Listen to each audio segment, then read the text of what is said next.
Hai guys, dengan Ken di sini. Di sini saya ingin membahas sedikit tentang aktualisasi keadilan sosial pada Pancasila.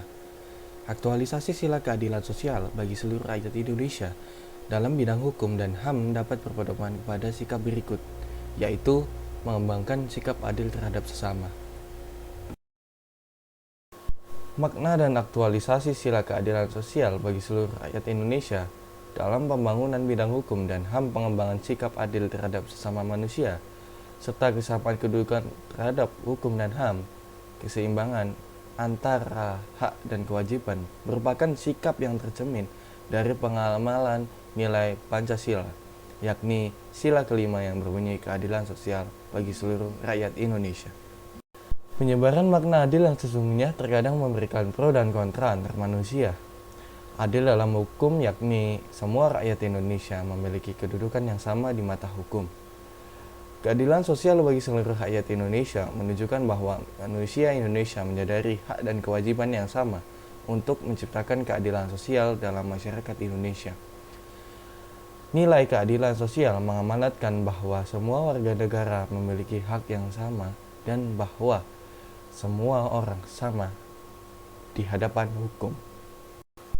Pada UU 11 tahun 2009 tentang kesejahteraan sosial pasal 17 pun disebutkan bahwa kita di mata hukum mempunyai hak yang sama.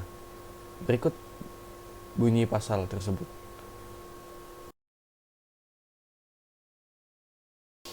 Namun, pada kenyataannya hal ini tidak terjadi. Malahan hukum kita disebut-sebut sebagai hukum yang tumpul ke atas dan runcing ke bawah oleh masyarakat. Karena fakta yang ada saat ini bahwa pada saat rakyat-rakyat kecil terkena oleh masalah yang menyangkut hukum pidana, mereka mendapatkan hukuman yang berbeda jauh dengan orang yang berada di golongan atas yang berada di dalam lembaga-lembaga negara kita yang bisa dibilang lebih sering melakukan tindakan penyelewengan, seperti halnya korupsi.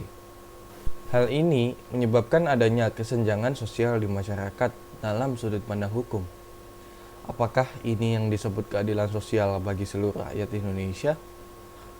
Tentu tidak. Selama kesejahteraan rakyat kecil termanipulasi oleh elit politik yang semena-mena dalam menentukan hak dan kewajiban rakyat, hal ini tidak akan dapat terwujud. Dengan fakta tersebut dapat ditekankan bahwa kita adalah manusia yang sama haknya di hadapan hukum dan tidak kebal hukum. Namun, karena the power of money mereka atau kekuatan uang mereka, kita sebagai rakyat kecil yang tak bisa melakukan apa-apa.